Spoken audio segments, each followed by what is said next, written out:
Wayward Courier, Chapter 8. Let me tell you, people take low-light optics for granted. I could barely see 3 feet in front of us without the damn things. Seeing the dogs had started throwing spears, I'm glad. The whole set of caverns was illuminated, barely, by gems sticking out of the walls, apparently perfectly natural there. We were practically led there by the dogs attacking us. That's what I don't get. I managed to tear through at least 15 of the damn things. Why did their buddies think they stood any sort of chance? I was on my last magazine for some machine gun, but we found them. And of course, they were guarded. 2 dogs for each pony. There was no way I could just shoot my way through this situation. Odds were, I'd hit one of them, even with VATS. The mare could only watch as her human companion blazed a trail of bloody destruction to the diamond dogs, as though they were made of paper. Each one he had ruthlessly, effortlessly killed, dodging around the spears that were sent in his direction with ease. Somehow, the entire situation was made worse by the fact that he didn't even seem to see the corpses, walking on and over them as though they weren't there. She was just glad that she could barely see in the gloom. She was sure that her nightmares would be filled with these images, and that being able to actually see them would only make things worse. Twilight didn't know how many the courier had eliminated, but they eventually found what they had come down in the caverns to find.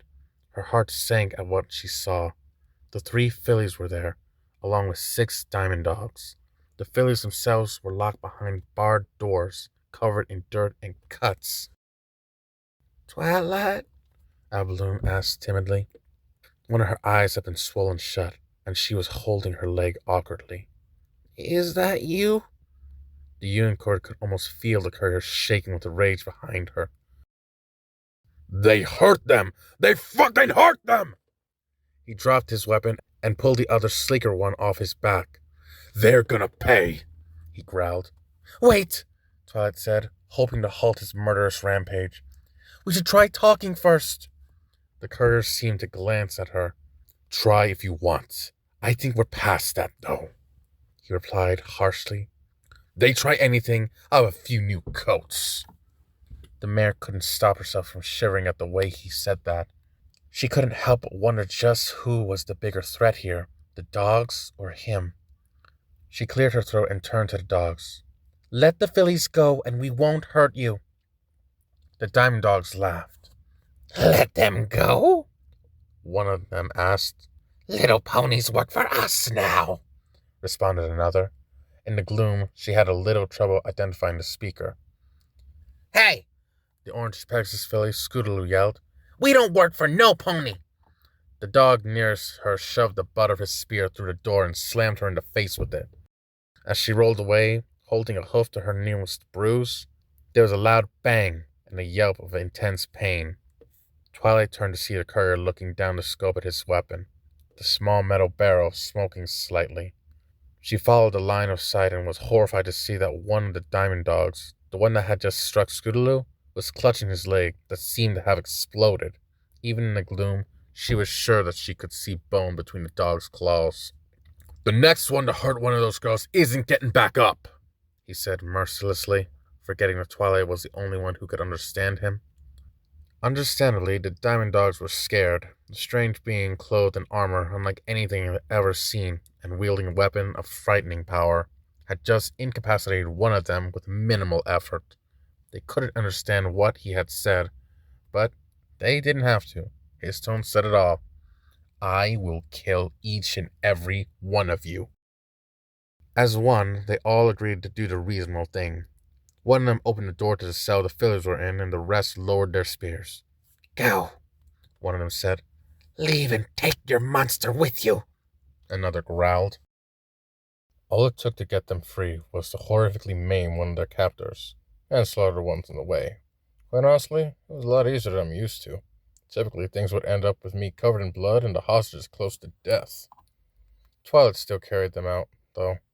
At least 2 of them were too injured to walk on their own, and they were too tired anyway.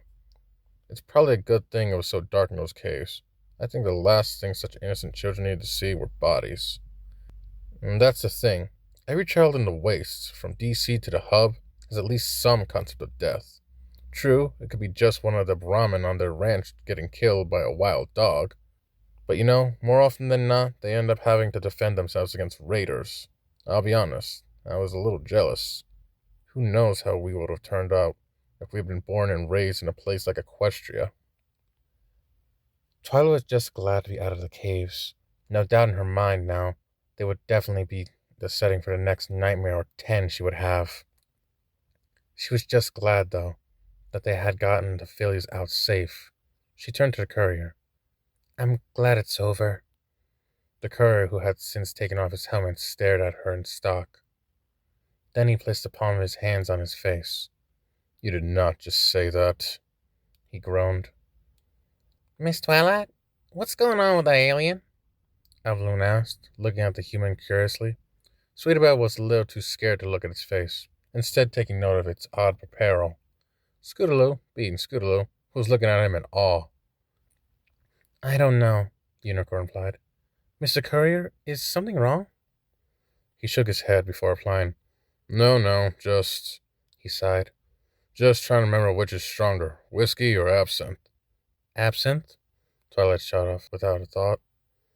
And how is that relevant to anything? She asked, her brain catching up with her mouth. Because I need a really strong drink, he replied angrily, still being vague enough to confuse Twilight. We got back to town, again me using the stealth boy. Hey, the last thing I needed was a complete freakout by the locals. Besides, how do you think they'd react to you? No offense, but, well, yeah. We got back to the library, and I was told to go inside and wait. Twilight wanted to take the girls back to the families. At the time, I didn't think much of it. After all, I had just saved 3 children from a fate worse than death. So I went in, sat on the ground, and waited, with a bottle of absinthe. Halfway through the bottle, I realized that the 2 ponies Twilight had sent to get help never did anything of the sort. I was a little drunk, so I didn't understand just how significant this was. I know, stupid. Twilight was back soon enough. Said the families were just happy the girls were safe. Couldn't ask for more, except maybe some sort of self-defense training. Then someone knocked on the door. When she opened it, I'm not proud of what happened next. I'll admit that. Honestly, though, that's why I'm not taking you to Jacobstown. You'd react just like I did. It doesn't help that I was more than a little drunk. And so, on the 5th or 6th day there, no idea which it was, I got kicked in the head by a member of the Royal Guard and arrested for assault. I wasn't awake for the rest, mind you. I got told that happened later. Author's notes. Can anyone guess why he tried to hit a Royal Guard pony? And what's this about the person he's talking to,